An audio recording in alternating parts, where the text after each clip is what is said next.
शंका। उपदेश लेने के बाद किसी भी धार्मिक अनुष्ठान, देवी देवताओं के जागरण, भंडारे या अन्य संतों के सत्संगों में शामिल होना चाहिए या नहीं।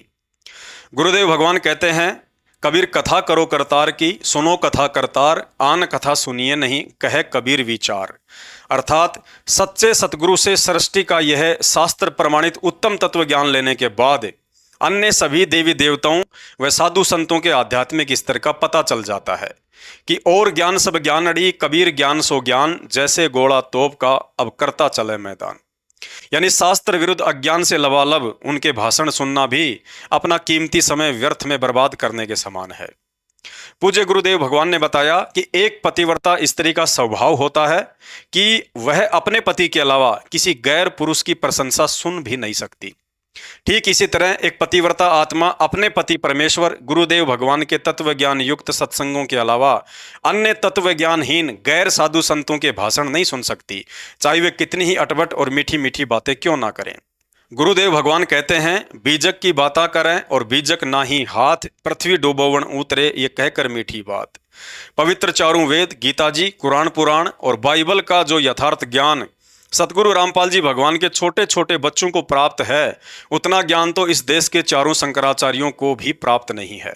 फिर अन्य छोटे मोटे रामकृष्ण और भागवत की कथा कहने वाले स्वयंभू संतों और मंडलेश्वरों की तो औकात ही क्या है। इसलिए हर स्थिति में ज्ञानी भगत को ज्ञान आधार बनाकर अपनी भक्ति मर्यादाओं को बचाना है। भाई और बहनों, वर्तमान समय भक्ति युग का समय है। परमात्मा स्वयं धरती पर प्रकट हैं और उनके सामने सभी संत महात्माओं की सिद्धि विद्धि काम करना बंद कर दिया करती है।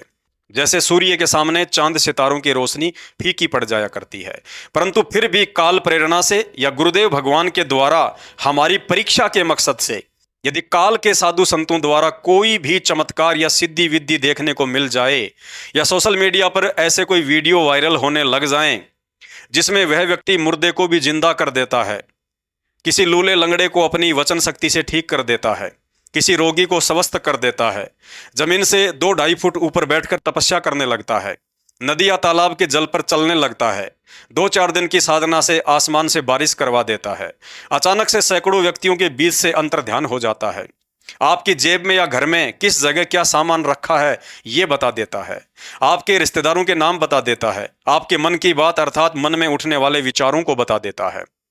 तो इन छोटे मोटे काल चमत्कारों को देखकर भी ज्ञान आधार से हमने अपने मन में रत्ती भर भी शंका या दोष पैदा नहीं करना है और ना ही उन काल पुजारियों पर आसक्त होना है। काल पुजारियों को तो छोड़ो, खुद इस काल के पास भी इतनी सिद्धियां नहीं हैं जितनी सिद्धियां मात्र सतनाम के 2-4 वर्ष के सुमरण से आप और हम भक्तों में आ चुकी हैं। परंतु परमात्मा हमें एहसास नहीं होने देता है और ना ही उन सिद्धियों को प्रयोग करने की इजाजत और विधि बताता है, अन्यथा हमारा सतलोक प्राप्ति का कार्य अधूरा ही रह जाएगा। और यदि किसी कारण से इस जन्म में भक्ति करते करते भी मर्यादा आदि टूट जाने से सतलोक नहीं जा पाए, तो आज सतनाम और सारनाम के सुमरण से जो सिद्धियां हमारे अंदर प्रकट हो चुकी हैं, इन्हीं सिद्धियों का काल जमकर दुरुपयोग भी करवाएगा। फिर अगले जन्मों में काल हमें अगत से ऋषि बनाएगा। आज इस सतनाम के सुमरण से जमा भक्ति की शक्ति से फिर हम एक ही घूंट में 7 समुद्रों का पानी पीकर दुनिया में वाहवाही के पात्र बन जाएंगे और फिर पूंजी समाप्त होते ही अगले जन्म में कुत्ता और सूअर बनकर लैट्रिन कैसे खाया जाता है वो सिद्धि भी दुनिया को दिखाएंगे। फिर ये काल हमें गोरखनाथ बनाएगा, मच्छंद्रनाथ जैसे मुर्दों को जिंदा करवाकर दुनिया में वाहवाही का पात्र बनाएगा और फिर किसी जन्म में गधा बनाकर कुम्हार के लठ भी खिलाएगा। फिर ये काल हमें चुनक ऋषि, दुर्वासा ऋषि, वशिष्ठ ऋषि और कपिल ऋषि भी बनाएगा, हमारे से अनगणित पाप करवाएगा। फिर अगले जन्मों में उन पाप कर्मों की सजा कुत्ता बनाकर सिर में कीड़े डालकर महाकष्ट भी भुगताएगा। हम ही आत्माओं को 33 करोड़ देवी देवता, ब्रह्मा विष्णु महेश और धरती पर 24 अवतार बनाकर बंदर वाला डांस करवाएगा। कभी रावण से युद्ध करवाएगा तो कभी कंस के साथ झगड़ा करवाएगा। ना चैन से जीने देगा, ना ही आसानी से मरने देगा। नदी में डुबोकर त्रेता में मारेगा और जहरीला तीर मरवाकर द्वापर में मारेगा। इसलिए भाई बहनों, सतगुरुदेव भगवान से इतना स्पष्ट और अनमोल तत्व ज्ञान लेने के बाद अब हमने दुनिया की सिद्धि विद्धि और चमत्कारों की ओर से आंखें बंद करके अपने गुरुदेव भगवान द्वारा बताई गई सहज भक्ति साधना को उनके बताए अनुसार मर्यादाओं में रहकर मन में रति भर भी दोष पैदा किए बिना आजीवन करते ही रहना है। समय आने पर यदि हमारे ऊपर कोई आपत्ति आनी होगी तो हमारा गुरु भगवान हमारी रक्षा के लिए ऐसी ऐसी सिद्धियों का प्रयोग करेगा जिन सिद्धियों की प्राप्ति के लिए काल भी तरसता है।